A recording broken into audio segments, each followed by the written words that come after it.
আপনার ঘরের নারী যদি ভালো হয়ে যায় তো আপনার ঘরটা জান্নাতের টুকরা হয়ে যাবে, আর নারী যদি খারাপ হয় বেঁকে বসে তো আপনার ঘরের মধ্যে কখনো শান্তি পাবেন? ঘরটা মিনি জাহান্নাম হয়ে যাবে, ঠিক কি না? আল্লাহর হাবিব সাল্লাল্লাহু আলাইহি ওয়াসাল্লাম 10 জন মহিয়সী নারীর কথা আমাদের সামনে তুলে ধরেছেন, যাদের জীবনীটা এত সুন্দরভাবে তাদের জীবনীটা আল্লাহ সুবহানাহু ওয়া তাআলা পবিত্র কুরআনুল কারীমের মধ্যে বর্ণনা করেছেন। আল্লাহর হাবিব সাল্লাল্লাহু আলাইহি ওয়াসাল্লাম তার পবিত্র জবান দ্বারা আমাদেরকে শিখিয়ে গিয়েছেন।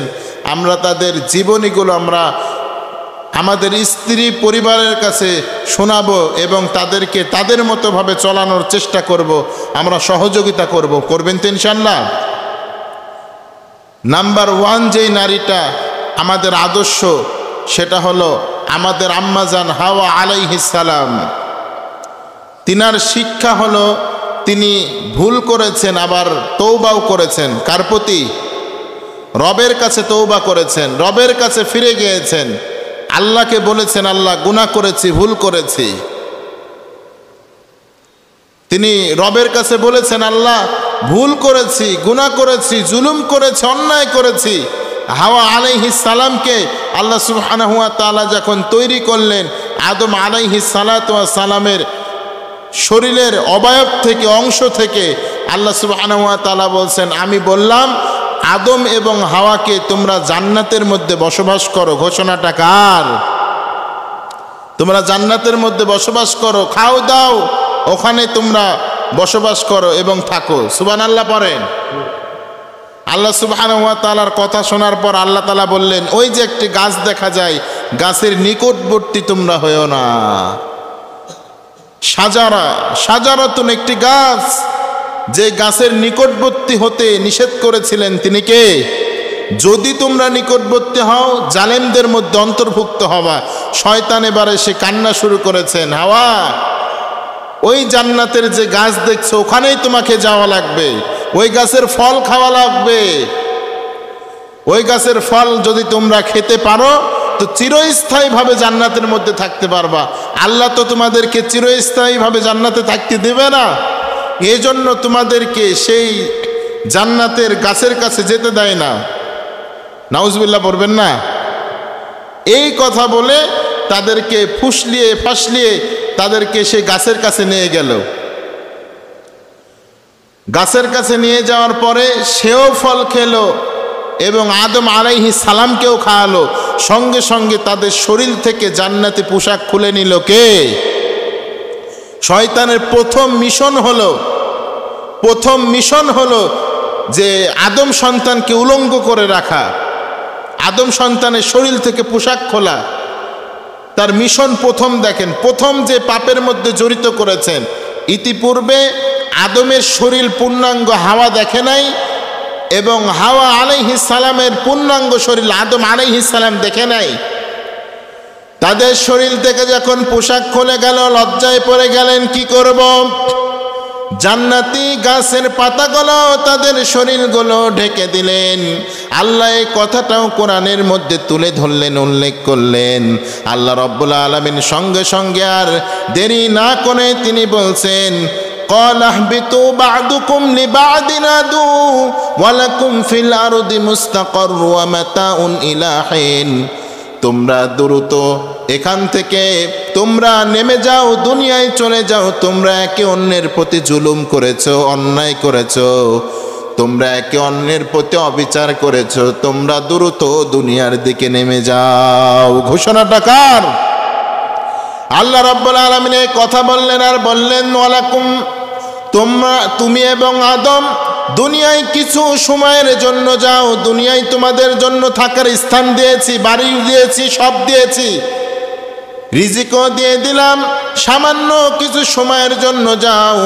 আদমের হায়াত দিয়ে দিলেন, 1000 বছর হায়াত দিয়ে পাঠিয়ে দিলেন। দুনিয়ায় যখন তোরা আসলেন গুনাহ করে এসেছেন, জান্নাত থেকে বের হয়েছেন, খাবার ভুলে গিয়েছেন। থাকার জায়গা ভুলে গিয়েছেন। আল্লাহর কাছে শুধু বলেন ক্বালা রাব্বানা যালামনা আনফুসানা ওয়া ইল্লাম তাগফির লানা ওয়া তারহামনা লানাকুনান্না মিনাল খাসিরিন। আল্লাহু আকবার। তারা দুইজনই বলা শুরু করেছেন ক্বালা রাব্বানা যালামনা আনফুসানা, ও আমাদের রব। দেখেন তওবার নিয়ম, দেখেন কেমন করে তওবা করতে হয়। ভুল করলে আল্লাহ কেমন করে ভুলগুলো ক্ষমা করে দেন, কেমন তওবার মাধ্যমে ক্ষমা করেন আল্লাহ কোরআনের মধ্যে গোটা পৃথিবীর সামনে কথাগুলো তুলে ধরে আমাদের শিক্ষা দিয়েছেন, ঠিক কিনা? প্রথম নাম্বার রাব্বানা যালামনা আনফুসানা, আল্লাহ নফসের উপর জুলুম করেছি, আল্লাহ ভুল করেছি, আল্লাহ অন্যায় করেছি। আল্লাহ তুমি না ক্ষমাশীল, আল্লাহ তুমি না দয়ালু, তুমি আমাদেরকে ক্ষমা করে দাও, আমাদের প্রতি দয়া করো, না হলে তো আমরা ক্ষতিগ্রস্তদের মধ্যে অন্তর্ভুক্ত হয়ে যাব। কত সুন্দর অর্থ দেখেন। আল্লাহকে যখন এমন করে বলতে লাগলো আল্লাহ আপনি ক্ষমাশীল, ক্ষমা করেন, আপনি যদি আমাদেরকে ক্ষমা না করেন আমরা ক্ষতিগ্রস্তদের মধ্যে অন্তর্ভুক্ত হব। আল্লাহ রাব্বুল আলামিন বললেন একবার নয়, দুইবার নয়, সাফাই যাই, মারওয়ায় যাই, মিনা প্রান্তরে যাই, আবার তারা কাবা চত্বরের কাছে যে ঘুরে আর বলে রব্বানা যালামনা আনফুসানা ওয়া ইল্লাম তাগফির লানা ওয়া তারহামনা লানাকুনান্না মিনাল খাসিরিন। এইভাবে বলতে বলতে যখন আরাফার ময়দানের কাছে যে যখন আবার দোয়া করলো, আমি আল্লাহ রাত্রিগুলোকে আলোয় পরিণত করলাম, আমি আল্লাহ তাদের জীবনের গুনাহ মাফ করে দিলাম। সুবহানাল্লাহ।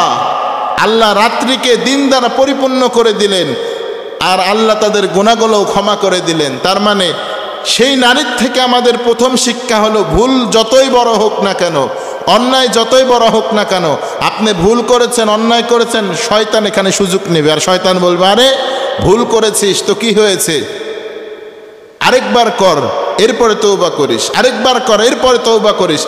বলতে বলতে আপনাকে পাপ গুনাহ করাতে করাতে এমন একটা পর্যায়ে চলে যাবে যখন 10টা পাপ একত্রিত হবে, তখন শয়তান এসে আবার কানে কানে বলবে জীবনে এটা করেছিস, ওটা করেছিস, কোন লজ্জায় আল্লাহর কাছে তওবা করবি, তোর কোনো ক্ষমা নাই, তোর কোনো মাফ নাই। শয়তান কানের মধ্যে এসে ফুসলাতে থাকে, আর তার ফুসলানি শুনে কিছু মানুষ পথভ্রষ্ট হয়ে জাহান্নামী হয়ে যায়। নাউজুবিল্লাহ পড়েন। এই জন্য প্রিয় ভাইরা আমার, ভুল হতে পারে আপনার দ্বারা, কারণ আমরা হলাম গুনাহগার, আমরা হলাম ভুল করনেওয়ালা, আর যিনি ক্ষমা করনেওয়ালা তিনি কে? তার নাম কি? তার নাম হলো গফফার। চিল্লায় বলো তার নাম কি? গফফার। তিনি ক্ষমাশীল, তিনি মানুষকে ক্ষমা করেন। তাহলে প্রথম নাম্বার শিক্ষা আমরা হাওয়া আলাইহিস সালাম থেকে পেলাম, ক্ষমা চাইতে হবে কার কাছে? যত বড় ভুল হোক না কেন ক্ষমা চাইবেন তো ইনশাল্লাহ। দ্বিতীয় নাম্বার, ইব্রাহিম আলাইহিস সালামের স্ত্রী হাজার আলাইহিস সালাম, তিনি আমাদেরকে তাওয়াক্কুল শিক্ষা দিয়েছেন। আল্লাহকে যদি ডাকার মতো ডাকতে কেউ পারে, আল্লাহ যে কথা শুনে, এই শিক্ষা তিনি দিয়েছেন। কেমন করে দিলেন? যখন সন্তান ইসমাইল আলাইহিস সালাম দুনিয়ায় ভূমিষ্ঠ হলেন, একটু ছোট্ট সন্তান, তো আল্লাহ সুবহানাহু ওয়া তাআলা বললেন সন্তানরা শাম দেশে রাখতে পারবা না, ওই মরুভূমিতে রেখে আসো। তাকে মরুভূমিতে রেখে আসা হলো। তার স্বামীকে ডেকে বলছেন আমাকে রেখে যাচ্ছেন, আমরা খাবো কি, করব কি? ইব্রাহিম আলাইহিস সালাম কথা বলেন না। আবার বলছেন, দূরে চলে গিয়েছেন, বলছেন আমাদের রবের কি আদেশ এটা এখানে রেখে যাওয়া? ইব্রাহিম আলাইহিস সালাম শুধু ইশারা করে বোঝালেন যে হ্যাঁ, এটা আমার কোনো কথা না, এটা আমার কোনো আদেশ না, আমার কোনো কর্ম না, কর্মটা করতে বলেছেন কে? আমার আল্লাহ বলেছেন। এই কথা বলার সঙ্গে সঙ্গে তিনি শুকরিয়া আদায় করলেন, আলহামদুলিল্লাহ। কারণ রব যদি বলেন রব আমাকে সাহায্য করবেন, হাসবুনাল্লাহু ওয়া নি'মাল ওয়াকিল, নি'মাল মাওলা ওয়া নি'মান নাসির, এই ভরসার কথা তিনি দেখিয়েছেন। আমার রবকে ডাকলে আমার রব কথা শুনবেন, আমার রব আমাকে সাহায্য করবেন, তিনি আমার জন্য যথেষ্ট। সুবহানাল্লাহ পড়েন। সর্বপ্রথম তিনি শিক্ষা দিয়েছেন এটা। তাহলে তার থেকে আমরা কি শিখলাম? তাওয়াক্কুলের কথা শিখলাম। কি শিখলাম? তাওয়াক্কুল। এরপরে উম্মি মুসা, 3 নম্বর যে মহিলার নাম এসেছে কোরআনের মধ্যে, যার প্রশংসা আল্লাহ নিজেই করেছেন, তার নাম হলো উম্মি মুসা, মুসা আলাইহিস সালামের মা। মুসা আলাইহিস সালামের মা যখন মুসারে জন্ম দিলে দুনিয়ায়, ফেরাউনের বাহিনী শুধু লস্কর বাহিনী খুঁজে বেড়ায়, মুসারে যেখানে পাবা সেখানে মারো। মুসার দুধের সন্তান মায়ের কাছ থেকে দুধ খায়, ফেরাউনের বাহিনী এসে বাড়ি ঘিরোয়ার করে নিল। আল্লাহ সঙ্গে সঙ্গে মুসার মাকে বললেন, ও মুসার মা, টেনশন করো না, চিন্তা করো না, ভয় পেও না। তোমার মুসা শুধু তোমার মুসা নয়, তোমার মুসা হলো এই জামানার পয়গম্বর। তোমার মুসা হলো কালিমুল্লাহ। তোমার মুসা সাধারণ মুসা নয়, তোমার মুসা হলো কালিমুল্লাহ। সেই জামানায় বসে বসে আল্লাহর সাথে কথা বলতে পারবে। জানো তো, সন্তান তোমারে দেই নাই তো, তোমার সন্তানকে আমি দিয়েছি, তোমার সন্তানকে আমি হেফাজত করব। জিবরাইল আলাইহিস সালাতু ওয়াস সালাম সকালবেলায় মানুষের রূপ ধারণ করে চলে আসলেন, বাক্স বানানোর জন্য চলে আসলেন আল্লাহর হুকুম অনুযায়ী। মুসার মা ডেকে বলছেন, ও বাক্সওয়ালা, কে যাও, দ্রুত আসো, সুন্দর একটা চমৎকার একটা বাক্স আমার প্রয়োজন, আমারে বানিয়ে দাও। জিবরাইল আলাইহিস সালাতু ওয়াস সালাম মুস্কি মেরে হেসে বললেন, আম্মা জান, টেনশন করবেন না, চিন্তা করবেন না, আপনার যে বাক্সর প্রয়োজন আমি তো আগে থেকে জানতাম। সুবহানাল্লাহ বলবেন না? তিনি আসলেন, চমৎকার বাক্স বানালেন। বাক্স বানানোর পর তার মাকে দিয়ে দিলেন। আল্লাহ সঙ্গে সঙ্গে বললেন, ও মুসার মা, দ্রুত মুসারে বাক্সের মধ্যে ভরে লোহিত সাগরের মধ্যে নিক্ষেপ করো, উত্তাল ঢেউয়ের মধ্যে নিক্ষেপ করো। আল্লাহর ওপরে ভরসা কেমন ছিল, তাওয়াক্কুল এই নারীর কেমন ছিল দেখেন।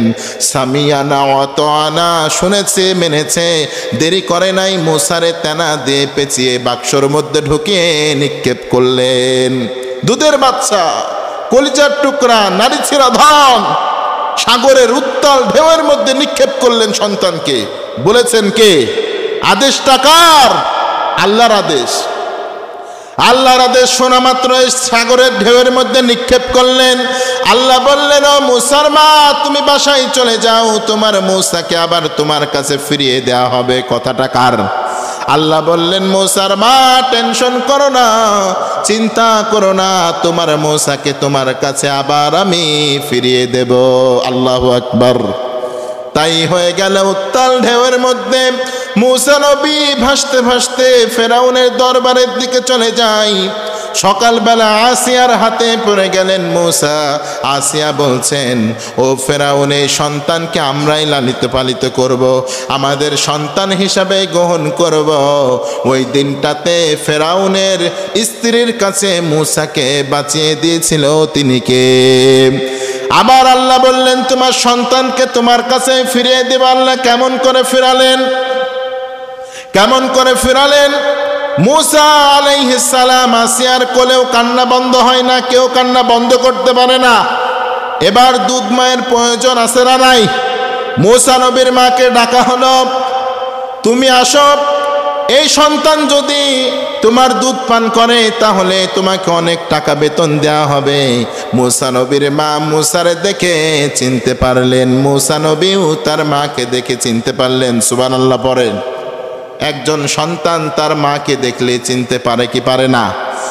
পৃথিবীর যত সুন্দর মানুষের কাছে আপনার সন্তানকে দেন না কেন, কান্না কেউ থামাইতে পারবে না। একজন যিনি পারেন তিনি হলেন মা, ঠিক কিনা? একজন যিনি পারেন তিনি হলেন মা। ছোটবেলায় ছোট বাচ্চা, আপনি যখন ছোট ছিলেন আপনার দাদি আপনার কান্না থামাইতে পারে নাই, আপনার চাচি পারে নাই, আপনার কেউ পারে নাই, আপনার বড় আম্মু পারে নাই, আপনার নানি পারে নাই। আপনার মা যখন আপনাকে ছিঁড়া কাপড় পরে, হাতের মধ্যে কাদা, পায়ের মধ্যে বালি, এই সমস্ত শরীর নিয়ে যখন আপনাকে কোলে তুলে নিয়েছে, আপনি সন্তান কান্না থামিয়ে দিয়েছেন, মায়ের মুখের দিকে তাকিয়ে মুস্কি হাসি মেরে দিয়েছেন, ঠিক কিনা? মুসা নবী ঠিক সেটাই করলেন। মাকে দেখে ঠান্ডা, মুসা নবীর কান্না বন্ধ হয়ে গেল। আল্লাহু আকবার। মুসা নবীর মা বললেন, আল্লাহ তোমার কথা আমরা সত্য হিসাবে গ্রহণ করলাম, সত্যর প্রমাণ পেয়ে গেলাম। ও রব্বুল আলামিন, আমার মুসারে এখন আমি পান ভরে দুধ খাওয়াবো। মুসা নবীর মা মুসা নবীরে পান ভরে দুধ খাওয়ালেন। সুবহানাল্লাহ। তাহলে আল্লাহর কমিটমেন্ট, আল্লাহর কথার বাস্তব প্রমাণ তখনই দেখিয়ে দিয়েছিলেন, ঠিক কিনা? তিনিও আল্লাহকে চমৎকার তার বাস্তবতা উপহার দিলেন। সামিয়ানা ওয়া তা'না, শুনেছে, সঙ্গে সঙ্গে সাগরের মধ্যে মুসার নিক্ষেপ করেছে। দেখেন তাদের কতটা আল্লাহর প্রতি ভরসা ছিল, তাওয়াক্কুল ছিল। এরপরে 4 নম্বরে যে নারী কথা কোরআনের মধ্যে এসেছে সেটা হলো ফেরাউনের স্ত্রী আসিয়া। নাম কি? আসিয়া, ফেরাউনের স্ত্রী। তার কথা কেন আসলো? যখন ফেরাউনের অর্থমন্ত্রীর বউ এবং তার বাচ্চা ইসলাম গ্রহণ করলো আসিয়ার মাধ্যম দিয়ে, এটা ফেরাউন জেনে গিয়েছে। ফেরাউন এটাও জেনেছে তার স্ত্রী তাকে, সে যে রব হিসাবে দাবি করেছে, আনা রাব্বুকুমুল আ'লা ফাআখাযাহুল্লাহু নাকালাল আখিরাতি ওয়াল উলা, সে যে বলেছে আমি সবথেকে বড় খোদা, এটা তার স্ত্রী তাকে স্বীকার করে নাই, তার অর্থমন্ত্রীর স্ত্রীও সেটা স্বীকার করে নাই। অর্থমন্ত্রীর ছোট্ট দুধের বাচ্চাটা নিয়ে মুসা নবীর কাছে যে তারা কালেমা পড়ে মুসলমান হয়েছে। লা ইলাহা ইল্লাল্লাহ মুসা কালিমুল্লাহ, এই কালেমার বাক্যতে তারা মুসলমান হয়েছে। সুবহানাল্লাহ পড়েন। এই কথা ফেরাউন জেনে গিয়েছে। ফেরাউন বলছেন, দ্রুত যা, আমার অর্থমন্ত্রীর স্ত্রী তার সন্তান সহ আসিয়ারে হাজির করা আমার সামনে। 3 জনকে হাজির করা হলো অসংখ্য মানুষের সামনে। তাদেরকে বলা হচ্ছে, এই মুহূর্তে তুমি যদি কালেমা ছেড়ে দিয়ে তুমি যদি আমার প্রতি বিশ্বাস স্থাপন করো, আসিয়া তোমারেও মাফ করব, তোমার বান্ধবী খাদ্যমন্ত্রীর স্ত্রীরও মাফ করে দেব। কালেমা ছেড়ে দাও, মুসারে বাদ দিয়ে দাও। আসিয়ার এক কথা, জীবন দিব, ইমান দিতে রাজি নাই, জীবন দিব, ইমান দেব না। ও খাদ্যমন্ত্রীর স্ত্রী, তুমি কি বলো? সেও বলছেন জীবন দিব, ইমান দেব না। আল্লাহু আকবার পড়েন। ছোট্ট দুধের বাচ্চাকে উত্তপ্ত গরম তেলের মধ্যে যখন ফেলে দেয়, মা কান্না করছেন, ছোট্ট বাচ্চা ডেকে ডেকে বলছেন। তাফসিরের কিতাবের মধ্যে এসেছেন, দুধের বাচ্চা বলেন, মা টেনশন করবেন না, চিন্তা করবেন না, এটা গরম তেল নয়, এটাই হলো জান্নাতের বাগান। এটা গরম তেল নয়, মা ঝাঁপ দিয়ে জান্নাতের বাগানের মধ্যে আসেন আপনি। আল্লাহু আকবার। 2 জনকে তেলের মধ্যে ছেড়ে দেওয়া হলো, রোস্ট হয়ে গিয়েছে, পুরে সারকার হয়ে গেল, শরীর ক্ষত বিক্ষত হয়ে গেল, মৃত্যুবরণ করলো। আসিয়ারে বলা হলো, আসিয়া 2 জনের পরিণতি দেখলা, এরপরে তোমার পালা, তুমি কি করবা? তুমি আমার সহধর্মিনী, একসাথে কাটিয়েছি রাত, একসাথে কাটিয়েছি দিন, কত ভালোবাসার কথা মত বিনিময় আমরা করেছি। আজকে তুমি আমার লস্কর বাহিনীর হাতে মৃত্যুবরণ করবে, এটা চাই না। ও আসিয়া, এখনো মুসার রবের পক্ষ থেকে তুমি সরে যাও, এখনই তুমি মানানো আমার প্রতি। মুসার মা পালিত মা আসিয়া বলছেন, না না, আমার জীবন যাবে, ইমান আমি ছাড়তে পারবো না। তিনি দোয়া করছেন আর বলছেন, আমার আল্লাহ আমার জন্য যথেষ্ট, আমার আল্লাহর পথে আমি ঈমান রাখবো। সুবহানাল্লাহ। তাকে শোয়ানো হলো, শোয়ানোর পর তার হাতের মধ্যে প্যারাক মারা হলো, তাকে বর্ষা দিয়ে আঘাত করা হলো, আর বলা হচ্ছে এখনো ওমান স্যার তোরে ছেড়ে দেব। আসিয়া বলছেন, না না, এখনো ঈমান ছাড়তে পারবো না। তিনি সঙ্গে সঙ্গে আল্লাহর কাছে দোয়া করেছেন, রব্বুল আলামিন, তোমার এই ফেরাউন বাহিনীর কবলে আমি আজকে পড়েছি। ও আল্লাহ, ফেরাউনের হাত থেকে আমারে তুমি রক্ষা করো, লস্কর বাহিনীর হাত থেকে রক্ষা করো। আল্লাহ, তুমি আমাকে রব্বি বিনি লি'ইনদাকা বাইতান ফিল জান্নাহ, জান্নাতের মধ্যে তোমার ঘরের কাছে আমার একটা ঘর তুমি আল্লাহ নির্মাণ করে দাও। তুমি একটা ঘর তোমার জান্নাতের মধ্যে আমার জন্য তোমার কাছে নির্মাণ করে দাও। বাইতান ফিল জান্নাহ, জান্নাতের মধ্যে একবারে নিকটবর্তী, ফাইন করিব, নিকটবর্তী একবারে একটি ঘর নির্মাণ করো। আল্লাহ বলছেন ফেরেশতা দ্রুত যা আসিয়ার জন্য ঘর বানা। সুবহানাল্লাহ। দ্রুত আসিয়ার জন্য ঘর বানা।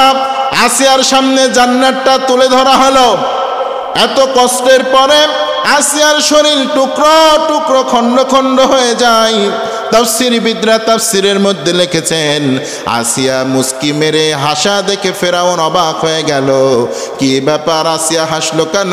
আসলে ফেরাউন জানে না আসিয়ার সামনে জান্নাতটাকে তুলে ধরা হয়েছে। আর জান্নাতটাকে তুলে ধরে বলা হলো, ও আসিয়া চিন্তা করিস না রে আসিয়া, তুই আল্লাহর কাছ থেকে জান্নাতের মধ্যে একটা ঘর চেয়েছিস, এই যে ঘর তোর আল্লাহ তোকে এই ঘরের মধ্যে রাখবেন। সুবহানাল্লাহ। আপনি যদি আল্লাহর হয়ে যান আল্লাহ আপনার হয়ে যাবে, ঠিক কিনা?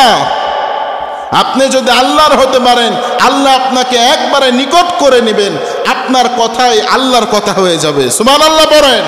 পৃথিবীতে এমন মানুষ রয়েছে যাদের কথা আল্লাহর কথা, মানে কি সে মুখ দিয়ে যেটা বলবে আল্লাহ সেটাই শুনেন। সুবহানাল্লাহ। এরপরে 6 নম্বরে যে নারীটা, সেটা হলো মুসা আলাইহিস সালামের স্ত্রী, শুআইব আলাইহিস সালামের মেয়ে। মুসা আলাইহিস সালাম যখন ফেরাউনের বাবরসিকে মেরে ফেলে দিয়ে হত্যা করে তিনি যখন মাদিয়ান শহরের দিকে গেলেন, যাওয়ার পরে তিনি গাছের নিচে বসে আছেন, তিনি দেখতে পাচ্ছেন 2 জন নারী ছাগল চড়িয়ে কূপের কাছে এসে দাঁড়িয়ে আছেন। তাকে প্রশ্ন করা হলো, কি ব্যাপার, তোমরা দাঁড়িয়ে আছো কেন? মুসা আলাইহিস সালাম বলছেন, তারা বলছেন আমাদের সামনে যে কূপ দেখছেন এই কূপের ঢাকনা 7 থেকে 8 জন যুবক ছাড়া খুলতে পারে না। তারা যখন আসবে তাদের পানি খাওয়ানোর জন্য কূপের ঢাকনা চাড়বে, তখন আমাদের পশুগুলোকে আমরা পানি খাওয়াতে পারবো। মুসা আলাইহিস সালাতু ওয়াস সালাম এই কথা শুনে তিনি এক হাত দিয়ে ঢাকনা তুলে পাক মারলেন। আল্লাহু আকবার। এই শক্তিশালী যুবককে দেখে তারা তো মুগ্ধ হয়ে গেলেন। তিনি খুব চালাক একজন মহিলা ছিলেন। শুআইব আলাইহিস সালামের 2 জন মহিলা, 2 জন মেয়ে ছিল, তার মধ্যে বড় মেয়ে খুব চালাক।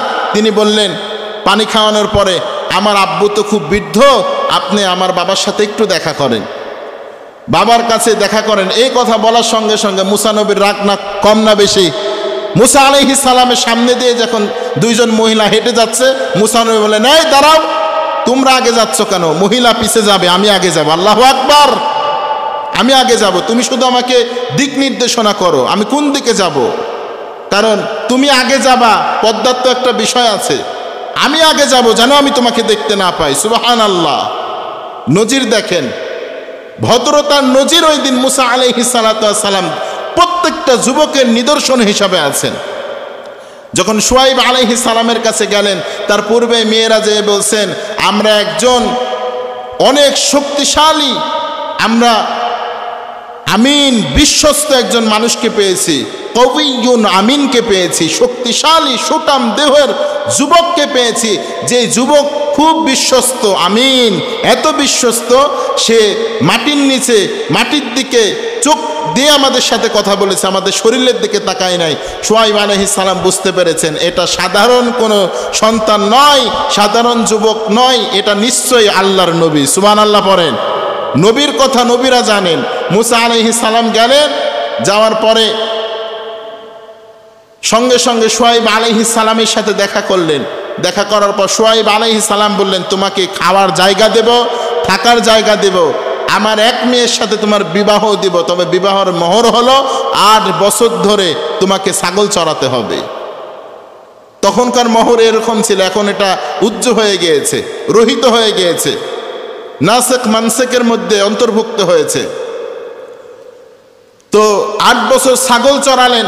ছাগল চড়ানোর পরে একটা ছাগল তার হাত থেকে ছুটে গেল, ধরতে পারে না। মুসা আলাইহিস সালাতু ওয়াস সালাম দৌড়ায়, ছাগলও দৌড়ায়, দৌড়াইতে দৌড়াইতে 2 জনই ঘামে ক্লান্ত হয়ে গেলেন। এক পর্যায়ে মুসা নবীর শক্তি দিয়ে ছাগলকে ধরলেন, ধরে মাথার উপরে তুললেন, ছাগলের 2 পা এক হাত দিয়ে আরেক 2 পা এক হাত দিয়ে ধরলেন, ছাগলকে পাথরের উপরে মারবেন, ওই সময় তিনি বুঝতে পেরেছেন আমি যেমন একজন গোলাম, ছাগলও তো আল্লাহর একজন মাখলুক, ও ছাগল তোরে ক্ষমা করে দিলাম। এই কথা বলতে দেরি জিব্রাইল আমিন এসে বলছেন, মুসা আল্লাহ আজকে থেকে তোমাকে নবী হিসাবে অবহিত করে দিলেন। সুবহানাল্লাহ। তোমার রাগ যে কমেছে এটা আল্লাহ বুঝতে পেরেছেন। আজকে থেকে তুমি শুধু মুসা নাও, তুমি আজকে থেকে মুসা কালিমুল্লাহ, কালেমার দাওয়াত দাও, লা ইলাহা ইল্লাল্লাহ মুসা কালিমুল্লাহ, এই দাওয়াত মানুষের সামনে পৌঁছিয়ে দাও। শুআইব আলাইহিস সালামকে যখন যে বললেন, শুআইব আলাইহিস সালাম বললেন এখানে থাকার আর সময় নাই, তোমার দেশ তোমার প্রান্তে তুমি চলে যাও আমার মেয়েকে নিয়ে। মুসা আলাইহিস সালাতু ওয়াস সালামের এই কুওয়াত বিশিষ্ট স্ত্রী তিনি পেয়েছিলেন। এই নারীর পবিত্রতার কথা, তার হাঁটার কথাও আল্লাহ সুবহানাহু ওয়া তাআলা বর্ণনা করছেন। সে কেমন ছিল? সে ছিল নম্র, ভদ্র, কোমল আচরণের একজন মহিলা। সে হেঁটে গিয়েছে রাস্তা দিয়ে, এটাও আল্লাহ বর্ণনা করছেন নারীদের জন্য। সে যখন হাঁটছে মুসা আলাইহিস সালাতু ওয়াস সালামের সামনে দিয়ে, তো সে শরীরটাকে বেশি ঝুঁকাচ্ছে না, সে শরীরটাকে মাটির দিকে নিম্নগামী করে হাঁটছে, তার চক্ষুটাকে নিম্নগামী করে হাঁটছে। আজকে আমাদের মেয়েদের হাঁটা দেখেন আর তাদের হাঁটার মধ্যে পার্থক্য দেখেন। সে শরীরটা কেমন নতজানু হয়ে হাঁটছে আল্লাহ এই কথাটাও বলছেন। এই জন্য সে নারীদের মডেল হয়ে গিয়েছেন। সুবহানাল্লাহ। এরপরে 7 নাম্বার, আইয়ুব আলাইহিস সালামের স্ত্রী বিবি রহিমা। সকল স্ত্রী যখন তার শরীরের মধ্যে ঘা পোকামাকড় হয়ে গেল, সকল স্ত্রী তাকে ছেড়ে চলে গিয়েছে, তবে সে যায় নাই, মানুষের বাসায় থেকে কাজ করে তাকে খাইয়েছে। একজন শয়তান এসে বলছেন, এত সুন্দর সুন্দর খাবার তোমার স্ত্রী কোথায় থেকে পায় জানো? তোমার স্ত্রী অপকর্মের সাথে নিমজ্জিত আছে। এই কথা শুনে আইয়ুব আলাইহিস সালাম রাগান্বিত হলেন, আমি হলাম নবী, যত অসুস্থ হই না কেন আমার শরীরের মধ্যে পোকা লেগেছে, শরীরটা ক্ষত বিক্ষত হয়েছে, তাই বলে কি আমি হারাম খাবার খাবো নাকি? এই কথা বলার পরে তিনি তার স্ত্রীকে ডাকলেন আর বললেন, ওই স্ত্রী তুমি নাকি হারাম খাবার আমার জন্য নিয়ে আসো, তুমি নাকি জেনা করো। কে বলেছে? নাতে একজন বৃদ্ধ মানুষ এসে বলল, তুমি যেহেতু জেনা করে ফেলেছো, আল্লাহর কসম করে বলছি 100 বেত্র আঘাত তোমাকে আমি করব। এই কথা বলে যখন আইয়ুব আলাইহিস সালামের রোগ ভালো হয়ে গেল, শরীর থেকে পোকাগুলো পড়ে গেল, তো সঙ্গে সঙ্গে আইয়ুব আলাইহিস সালাতু ওয়াস সালামের যে হজ, এটা কায়েম করার জন্য আল্লাহ তাআলা নির্দেশ দিলেন যে তুমি যে কসম করেছিলা হে আইয়ুব তোমার স্ত্রীকে 100 বেত্র আঘাত করার জন্য এখন করো। তো আইয়ুব আলাইহিস সালাতু ওয়াস সালাম যখন করার জন্য প্রস্তুতি নিলেন, আল্লাহ তাআলা বলছেন, তোমার কাছে যে ব্যক্তি এসেছিল সে হলো শয়তান। সে কি? শয়তান এসে তোমাকে ধোঁকা দিয়েছে আর বলেছে তোমার নারীও তোমার স্ত্রী অপকর্ম করেছে। আসলে অপকর্ম করে নাই, যেহেতু কসম করেছো তোমাকে হদকে কায়েম করা লাগবে, পূরণ করা লাগবে, এই জন্য 100টা খড়কে, চিকন চিকন লাঠিকে একত্রিত করে তোমার স্ত্রীকে একবার প্রহর করলেই আমি মাফ করে দেব। সুবহানাল্লাহ।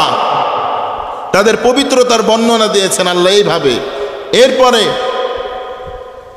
এরপরে যে নারীটার কথা বলেছেন, বিশ্বনবীর স্ত্রী খাদিজাতুল কুবরা আত-তাহিরা, নবী করিম সাল্লাল্লাহু আলাইহি ওয়াসাল্লাম খাদিজাকে আসমানের রব আল্লাহ খুশি হয়ে সালাম দিয়েছেন। সুবহানাল্লাহ।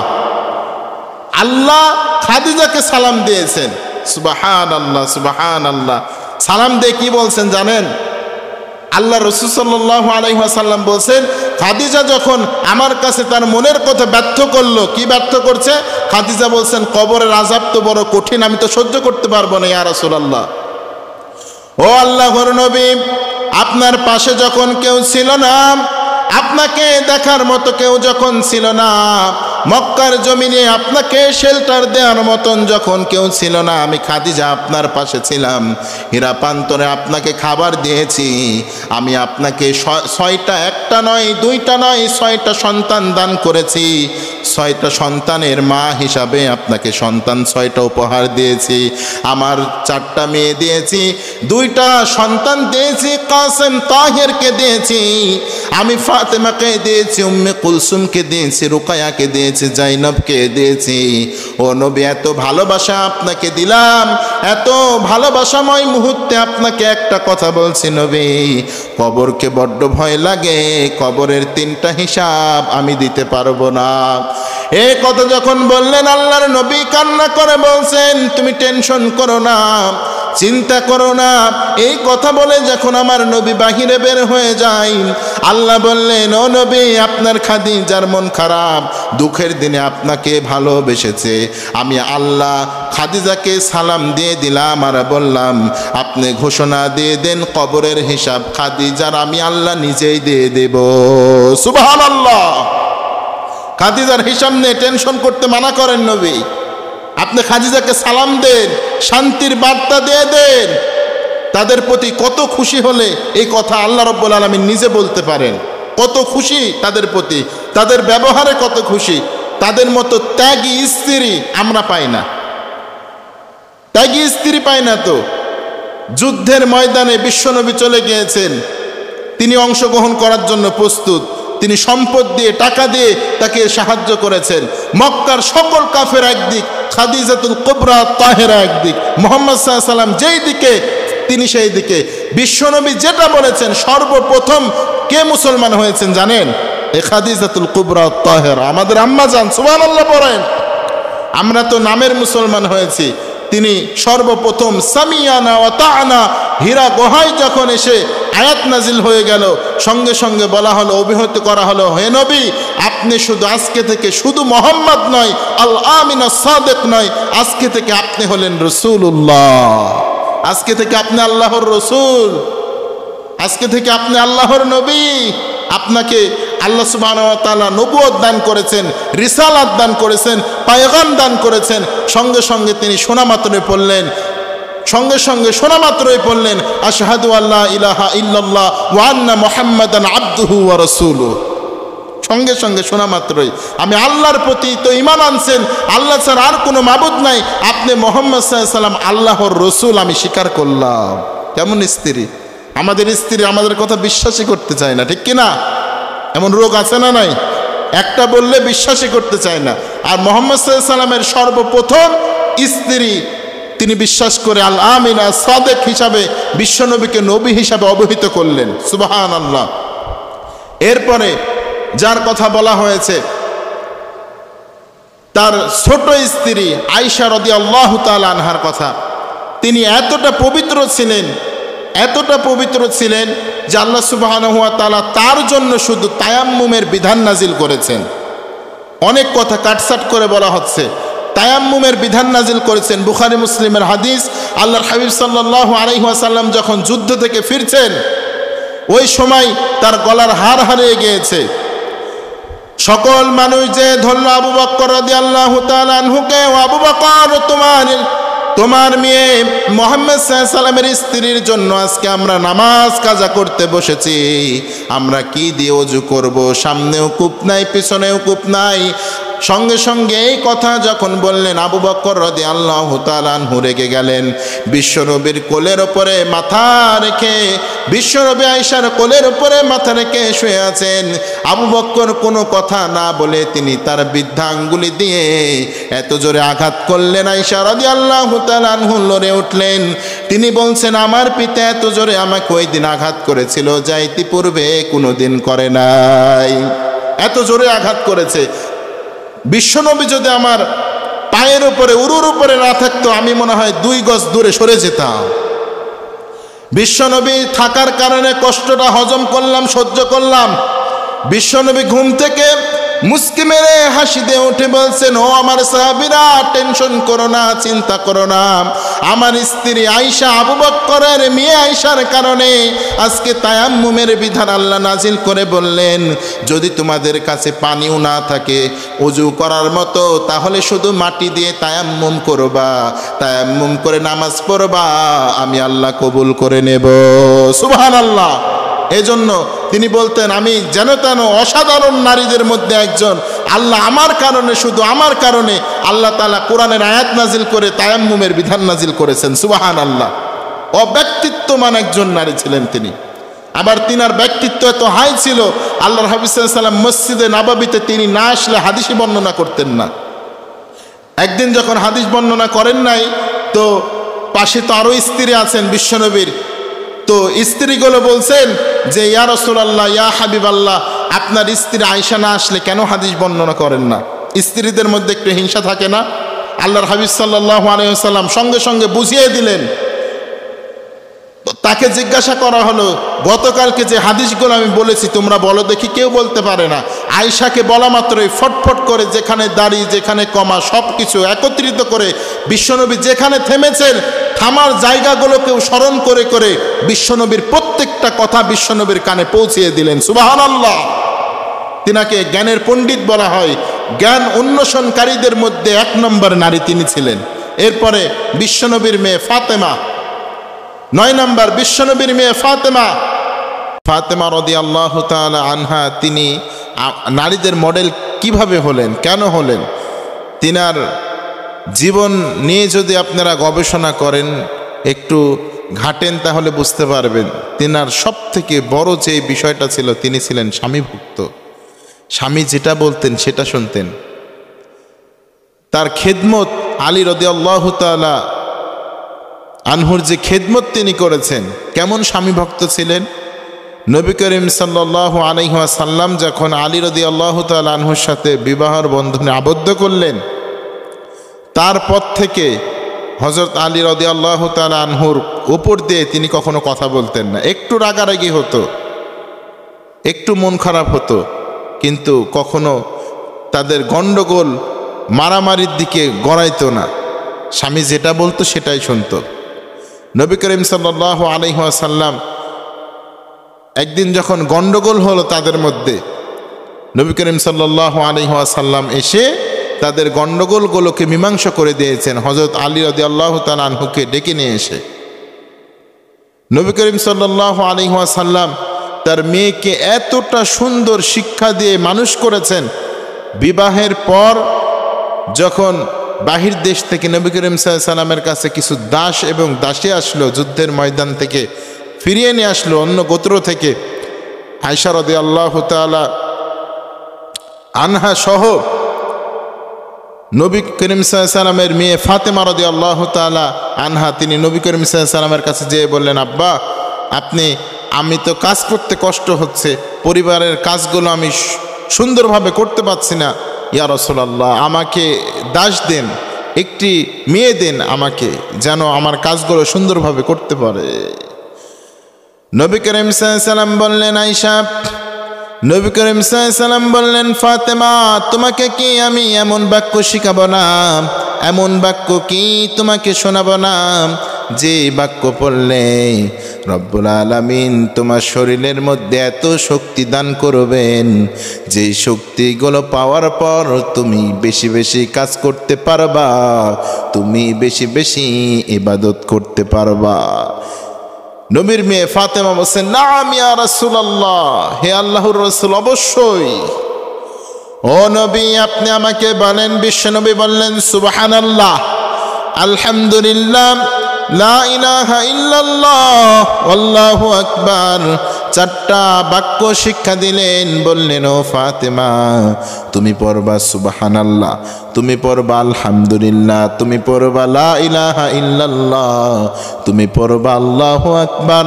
এই শব্দগুলো দিয়ে যখন তুমি তাসবিহ পড়বা, জিকির করবা, রব্বুল আলামিন তোমার শরীরের মধ্যে এমন বরকত দিবেন, এমন শক্তি দিবেন, যা পৃথিবীর কোনো মানুষ আজ পর্যন্ত পায় নাই। এত শক্তি পাবা তুমি শরীরে। ফাতেমা রাদিয়াল্লাহু তাআলা আনহা ওখান থেকে চলে আসলেন। তিনি শুধু জিকির করেন, আল্লাহর জিকির, জিকির করতেই থাকেন। তিনি এমন একজন মহিলা ছিলেন, তিনি রুটি বানানোর সময় জিকির করতেন, রুটিটা যখন ছাঁক দিবেন তখনও জিকির করতেন, গোসলের পূর্বেও জিকির করতেন, নামাজের শুরুতেও করতেন, নামাজের পরেও করতেন। তিনি জিকির করতেন কারণ নবী শিখিয়েছেন। বাসার কাজগুলো সব তিনি করেছেন।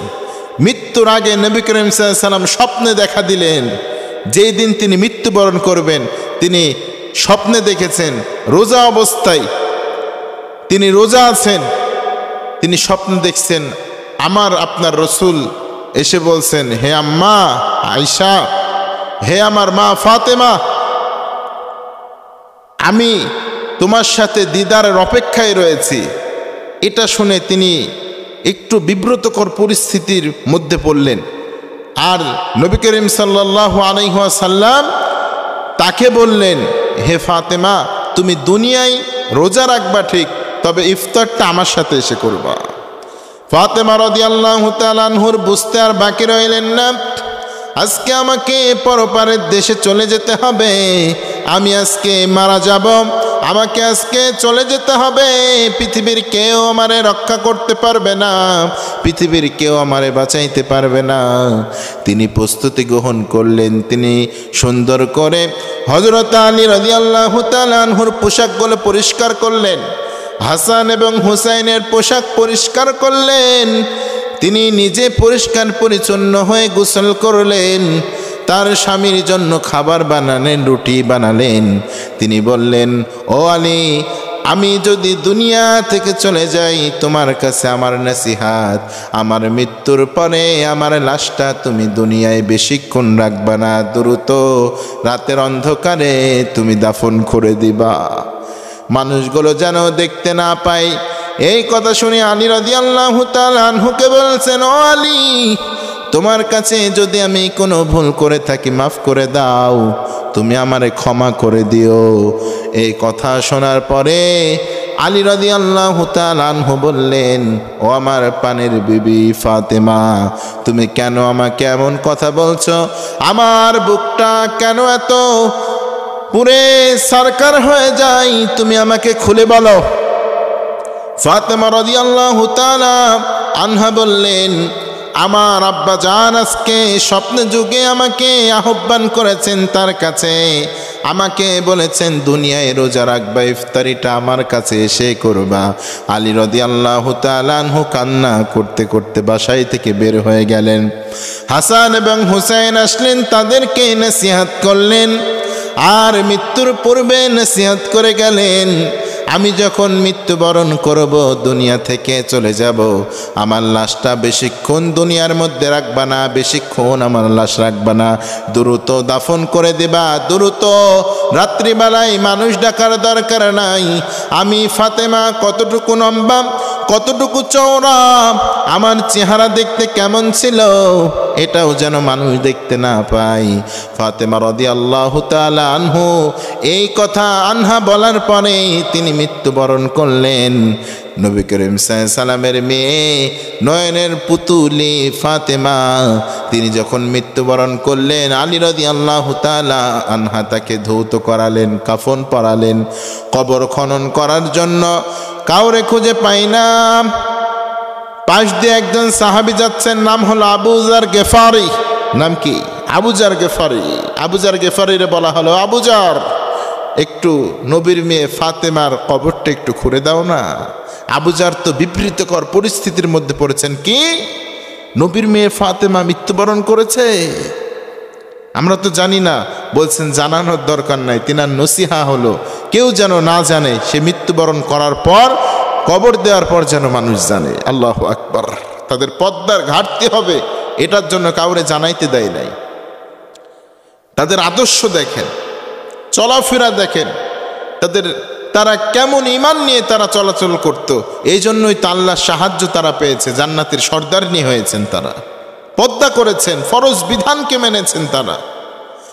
আবু যার গেফারি কবর খনন করছেন, শরীরের ঘামগুলো ঝরে ঝরে পড়ছে, বালির উপরে পড়ছেন। আবু যার কবর খনন করার পর আবু যার বলছেন, আমি আবু যার বলছি, ও বুসের কবর, তুমি শুনে নাও, ও কবর, তোমার মধ্যে আজকে যেন তেন কোনো মহিষী নারী আসবে না, তোমার মধ্যে আসবে নবী করিম সাল্লাল্লাহু আলাইহি সাল্লামের মেয়ে, নয়নের পুতুলি ফাতেমা।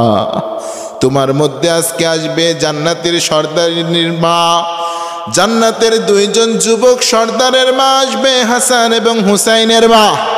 তোমার মধ্যে আসবেন খাদিজার মেয়ে ফাতেমা আসবেন, যাকে আল্লাহ সালাম দিয়েছেন। সঙ্গে সঙ্গে কবরের জবান খুলে গেল। কবর বলা শুরু করলো, আমি নবীর মেয়ে ফাতেমাকে চিনি না, আমি হাসান হুসাইনের মা ফাতেমাকে চিনি না, আমি চিনি আমল, আমি চিনি ইমান, আমি চিনি আমলের ভান্ডার। আমি তো তারা চিনি না, তাকে দিয়ে তো আমার কথোপকথন হবে না, তার আমলের সাথে আমার কথা হবে, তার আমল দিয়ে তাকে পরপারের দেশে পার হতে হবে। আমি কাউরে চিনি না, আমি কবর, আমি পোকামাকড়ের ঘর, আমি অন্ধকার ঘর, আমি সাপ এবং বিচ্ছুর ঘর, আমি কাউরে চিনি না, আমি চিনি শুধু আমল। তাহলে নবীর মেয়ে ফাতেমার যদি এই অবস্থা হয়, আপনার আমার কি অবস্থা হবে? কি হবে? পালাবো কোথায়? যাব কোথায়? মৃত্যু বড় ভয়ঙ্কর একটি স্থান, কবর ভয়ঙ্কর একটি জায়গা। আল্লাহর হাবিব সাল্লাল্লাহু আলাইহি ওয়াসাল্লাম বলেন, যাই কবরের হিসাব দিয়ে পার হতে পারলো তো তার জন্য আখিরাতটা সুসংবাদের ঘোষণা। কিয়ামতের দিনও সে পার হতে পারবে। কবরের ধাপ যে পার হতে পারবে, সে আখিরাতের দিন, কিয়ামতের দিন ওই ধাপটাও পার হয়ে সে আল্লাহর জান্নাতের মধ্যে ঢুকে যাবে। সুবহানাল্লাহ, সে ঢুকে যেতে পারবে। নবী করিম সাল্লাল্লাহু আলাইহি ওয়াসাল্লাম এই জন্য পৃথিবীর মানুষদেরকে সব থেকে বেশি কবরকে ভয় করতে বলেছেন, কারণ কবর তো জায়গা ভালো না। কবর জায়গা ভালো? 6 দিন পরে নখ খসে যাবে, 9 দিন পরে চুল, কবর গৃহের সামান নিতে কইরো না কেউ ভুল। কবর জায়গা ভালো নয়, কবর জায়গা ভালো নয়, আমল দিয়ে কবর গৃহ সাজিয়ে নিতে হয়। কবর জায়গা ভালো নয়, কবর জায়গা ভালো নয়, আমল দিয়ে কবর গৃহ সাজিয়ে নিতে হয়। আমল দিয়ে কবর সাজিয়ে নিতে হয়। কবর তো জায়গা ভালো না। কবর কি জায়গা ভালো? কবর তো জায়গা ভালো নয়, আমল দিয়ে সাজিয়ে নিতে হয় কবর। কবর তো আপনাকে আমাকে চিনবে না, কে সাদা মানুষ, ধুব্র মানুষ, সুন্দর মানুষ, স্টাবলিশ মানুষ চিনবে না কবর। কবর শুধু আমল চিনবে। কবর বলছেন, আমি নবীর মেয়ে ফাতেমারে চিনি না, আমি হাসান হুসাইনের মারে চিনি না, আমি চিনি শুধু আমল, আমি চিনি মানুষের আমলের ভান্ডার। যার আমলের ভান্ডার পরিপূর্ণ থাকবে তার সাথে আমার ভালো ব্যবহার হবে। কারণ কবরের মধ্যে 2 জন ফেরেশতা আছে। 2 জন ফেরেশতা কানেও শোনে না, চোখেও দেখে না। কি করে না? শুধু হিসাব শুনবে। মানুষের অন্য কোনো আওয়াজ তাদেরকে আল্লাহ তাআলা শোনাবেন না। আল্লাহ তাআলা চোখেও দেখেন না। আল্লাহ তাআলা শুধু তাদের কাছ থেকে 3টা জবাব শুনবেন। এই 3টা জবাব শোনার ইখতিয়ার তাদেরকে আল্লাহ রাব্বুল আলামিন দিয়েছেন। তার আসার পরে মানুষকে জিজ্ঞাসা করবে, মা রব্বুকা, মা দিনুকা, মা নবিয়ুকা, তোর রবকে, তোর দিন কি, তোর নবীকে। সুন্দরভাবে যদি সে বলতে পারে আমার রব আল্লাহ, রব্বি আল্লাহ, আমার দিন ইসলাম, আমার নবী মুহাম্মদ সাল্লাল্লাহু আলাইহি ওয়াসাল্লাম, তো বাস সে বেঁচে গেল, সে পরপারের দেশ পার হয়ে গেল। আর যদি বলতে না পারে, তাকে সিজ্জিনের মধ্যে, তাকে জাহান্নামের অতল গহ্বরের সাথে তার কবরটাকে সংযুক্ত করে দেয়া হবে। আবার ফেরেশতারা মারতে থাকবে। তাদের মার কেমন হবে? আমাদের মার যখন আমাদের স্কুল, মাদ্রাসা, ভার্সিটির অথবা কলেজ, যেই টিচার, শিক্ষকরা আমাদেরকে ব্যাট দিয়ে বাড়ি মারে, প্রথমবারে যতটা লাগে পরের বারে একটু কম লাগে, অথবা প্রথমটা কম লাগলে পরেরটা জোরে লাগে, তাদের মার হবে একই মতো। প্রথমটাও যেমন, শেষটাও তেমন। এক একটা মারের কারণে মানুষ 70 গজ মাটির নিচে ঢুকে যাবে। কবর তো জায়গা ভালো না। কবরকে আমল দিয়ে সাজিয়ে নিতে হয়। এই জন্যই তো বলছেন কবর জায়গা ভালো নয়, আমল দিয়ে কবর গৃহ সাজিয়ে নিতে হয়। আমল দিয়ে কবর সাজাতে হবে। তাহলে তারা মৃত্যুর প্রস্তুতি নিয়েছেন, আমাদেরকেও মৃত্যুর প্রস্তুতি নিতে হবে। সর্বশেষ যে নারীটা নিয়ে আমরা কথা বলবো, এটা হলো ঈসা নবীর মা মারিয়াম আলাইহিস সালাম। তিনি এত বরকতপূর্ণ একজন নারী। তার বাবার নাম ছিল ইমরান, তার মায়ের নাম ছিল হান্না, তার খালুর নাম ছিল জাকারিয়া। তার বাবাও নবী, দাদাও নবী, সবাই নবী। আল্লাহু আকবার। এমন একজন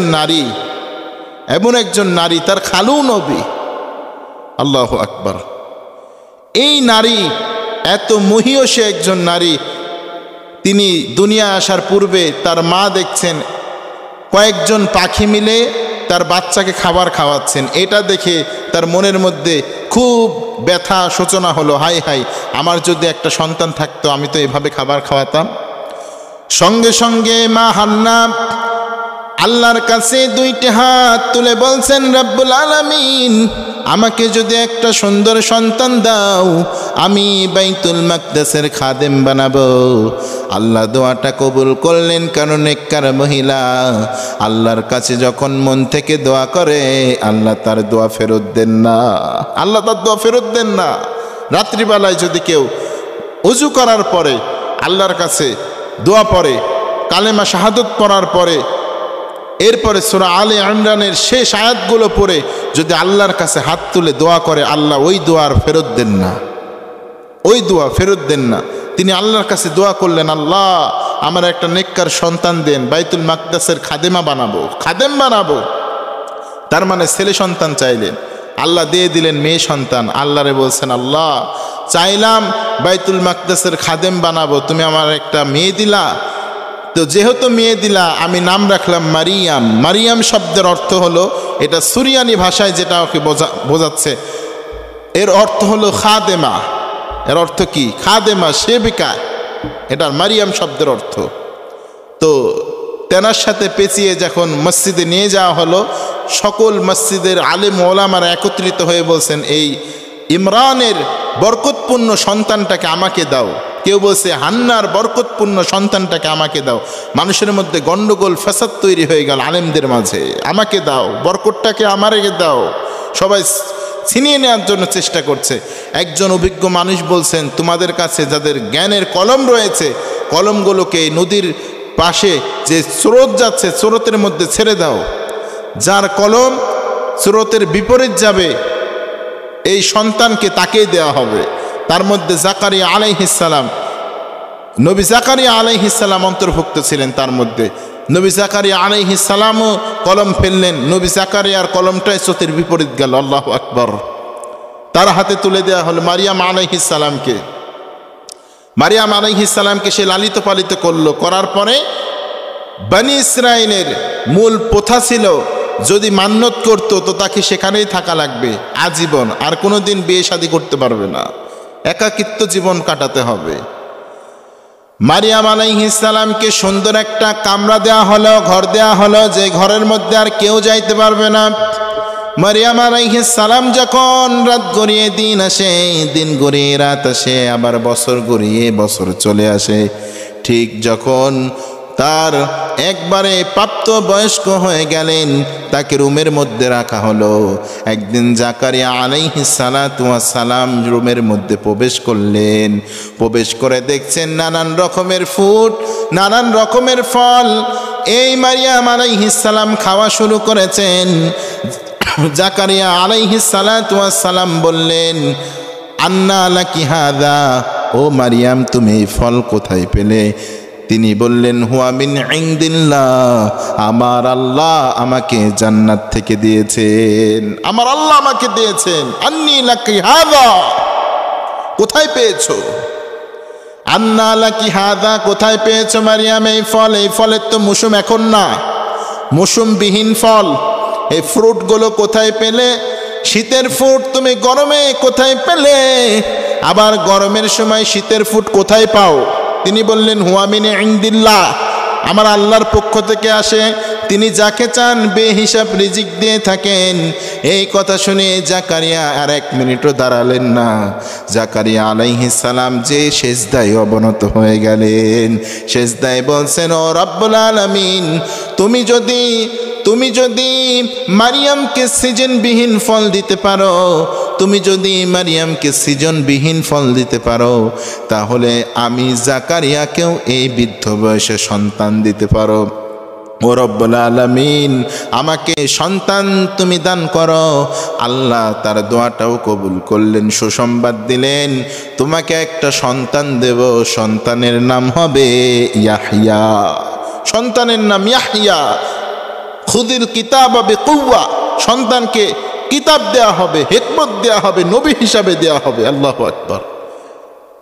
ওই যে আন্না লাকি হাযা, তিনি বললেন হুয়া মিন ইনদিল্লাহ, আল্লাহর পক্ষ থেকে আসে, আমার আল্লাহ আমাকে দেন, জান্নাতি ফল দেন, জান্নাতি ফ্রুট দেন। এই কথা শুনে আল্লাহর কাছে দোয়া শুরু করলো। দোয়ার ফলে সে সন্তান পেয়ে গেল। এইদিকে মারিয়াম আলাইহিস সালাম বড় হতে লাগলেন। জিবরাইল আলাইহিস সালাম এসে বলছেন, একজন সুন্দর শুভ্র যুবকের রূপ ধারণ করে এসে বলছেন, একজন সন্তান তোমাকে দেয়া হবে, তার নাম হবে মাসিহ। সে একজন জবরদস্ত পাইগম্বর হবে। মাসিহ একজনকে প্রেরণ করা হবে। মারিয়াম আলাইহিস সালাম ভীষণ সন্তুষ্ট হয়ে আল্লাহর কাছে দোয়া করলেন আর বললেন, আল্লাহ দোহাই লাগে, আল্লাহকে ভয় করো। আমি অপকর্মিত নারী নই, আমি অপবিত্র নারী নই, আমি পবিত্র একজন নারী। আমাকে কোনো পুরুষ স্পর্শ করে না, আমার সন্তান কেমন করে হবে? তিনি বললেন, আল্লাহ চাইলে এভাবেই হওয়া সম্ভব, আল্লাহ চাইলে এভাবেই হওয়া সম্ভব। এই কথা শোনা মাত্রই তিনি চমকে উঠলেন, ওখান থেকে চলে গেলেন। যাওয়ার পর থেকে তাকে নির্দেশ দেওয়া হলো, তোমার পেটে যে সন্তান আছে, এই সন্তান যেন তেন সন্তান নয়, এই সন্তান জামানার নবী হবে, এই সন্তান জামানার নবী হবে, জামানার রসুল হবে সন্তান। তার পেটের মধ্যে যখন সন্তান আসলো, সবাই জেনে গেল। সবাই যখন জেনে গেল, সবাই এসে বলছেন, মারিয়াম, তোমার বাবা ছিল নবী, তোমার দাদাও ছিল নবী, তোমার খালু নবী, তোমার ভাই এত ভালো, তোমার ভাই হারুন এত ভালো মানুষ ছিল, তুমি কিভাবে তুমি এত বড় অপকর্ম করলে আমাদেরকে বলো। তিনি বললেন, আমি কোনো অপকর্ম করি নাই, আমি একজন পবিত্র নারী, আমি কোনো অপকর্ম করি নাই, খারাপের দিকে যাই নাই। এই কথা শোনার পরেও তারা তাকে মিথ্যা তহমত দেওয়া শুরু করলো। জাকারিয়া আলাইহিস সালাতু ওয়াস সালামকে বললেন, জাকারিয়া, ওই রুমের মধ্যে তুমি ছাড়া তো কারো প্রবেশের কোনো আদেশ ছিল না, কেউ তো প্রবেশ করতেও পারলো না, কেউ প্রবেশ করতে পারতো না, কি জন্য তুমি এত বড় খারাপ কাজ করলা? জাকারিয়া আলাইহিস সালাম বললেন, টেনশন করবেন না, চিন্তা করবেন না, আমি কখনো খারাপ কাজ করি নাই, খারাপ কাজের সাথে জড়িতও ছিলাম না, আমি তো খারাপ কাজ করি না, খারাপ কাজের সাথে জড়িতও ছিলাম না, এত বড় অপবাদ আমারে দেন না আপনারা। ওখান থেকে মারিয়াম আলাইহিস সালাম একটি জায়গায় চলে গেলেন। যেতে যেতে খাজুর গাছের পাশে বসে গেলেন, একটি খাজুর গাছের পাশে বসে গেলেন। ওখানে প্রসব বেদনা শুরু হলো। তিনি এতটা মর্মাহত হয়েছেন, তিনি বলছেন যে আমার কেন এখন মৃত্যু হচ্ছে না এটা আসার পূর্বে? আমি কেন নাসিয়া মাংসিয়া, আমি কেন পৃথিবীর বাতাসের সাথে আমি কেন মিশে যাচ্ছি না, ধুলার সাথে ধুলা হয়ে মিশে যাচ্ছি না, নাসিয়া মাংসিয়া কেন আমি হচ্ছি না? তিনি লজ্জায় তিনি এমন কথা মুখ থেকে বের হচ্ছে। বাচ্চা যখন হয়ে গেল, তিনি এই কথাগুলো যখন বলছেন, আল্লাহ রাব্বুল আলামিন বললেন, দ্রুত তার পায়ের নিচে পানির নহর তৈরি করে দাও। নহর তৈরি করা হলো। আল্লাহ বললেন, ও মারিয়াম, তোমার মাথার উপরে যে গাছ দেখতে পাও, গাছের ডালা ধরে তুমি ঝিটকানি দাও, টান দাও, সুন্দর সুন্দর পাকা পাকা কাঁচা কাঁচা খেজুর পড়বে, এই খেজুরগুলো খাবা, তাহলেই তোমার রিজিকের ব্যবস্থা হবে। খেজুরগুলো খাও, তোমার রবের পক্ষ থেকে এগুলো রিজিক, টান দাও। টান দেয়া হলো, খাবার পেল, খাবার খাওয়া শুরু করলো। এই দিকে সন্তান হয়েছে, ওখান থেকে আবার মসজিদের দিকে ফিরে আসছেন। তো তিনি বললেন, আল্লাহ কি উত্তর দেব? আল্লাহ বলছেন, তুমি বলবা আমি রোজা আছি, আমি কারোর সাথে কথা বলতে চাই না। ওই জামানায় রোজা থাকলে কথা বললে রোজা ভেঙে যেত। তিনি বুঝালেন আমি রোজা আছি, আর সন্তানের দিকে ইশারা করলেন যে সন্তানকে প্রশ্ন করো। সন্তান এবার বলা শুরু করেছেন, কলা আব্দুল্লাহ, কলা ইন্নী আব্দুল্লাহ, আমি হলাম আল্লাহর বান্দা, আমাকে আল্লাহ রাব্বুল আলামিন কিতাব দান করেছেন, আমাকে নবী হিসাবে প্রেরণ করেছেন। ওয়াতানিয়াল কিতাব, আল্লাহ আমাকে কিতাব দান করেছেন, আমাকে নবী হিসাবে অবহিত করেছেন, আল্লাহ তাআলা আমাকে বরকতপূর্ণ করে দিয়েছেন, আমি যেখানেই যাই সেখানেই বরকতপূর্ণ হয়ে যায়। রাব্বুল আলামিন আমাকে বলেছেন তুমি নামাজ পড়বা, যাকাত দিবা। আল্লাহর এই ঘোষণা দিয়েছেন। এই ছোট্ট দুধের বাচ্চা যখন এই কথা বলে দেয়, এই কথা শোনার পরে মানুষগুলো সবাইগুলো হতবাক হয়ে গেল। জাকারিয়ারে বলছেন, জাকারিয়া কি বলে তোমার এই আত্মীয়, তোমার এই মারিয়াম কি বলে, মারিয়ামের পেট থেকে কি সন্তান বের হলো? জাকারিয়া বললেন এই সন্তান যেন তেন সন্তান নয়, এই সন্তানকে আল্লাহ নবী হিসাবে প্রেরণ করেছেন। সন্তান বলছেন আনা আব্দুল্লাহ, আমি হলাম আল্লাহর গোলাম, আমি হলাম আল্লাহর আব্দ, আমি হলাম আল্লাহর বান্দা। ঠিক মুহাম্মদ সাল্লাল্লাহু আলাইহি ওয়াসাল্লাম এই কথা বলতেন, আনা আব্দুল্লাহি ওয়া রাসূলুহু। প্রত্যেকটা নবীর সুন্নাহ এটা, সুবহানাল্লাহ।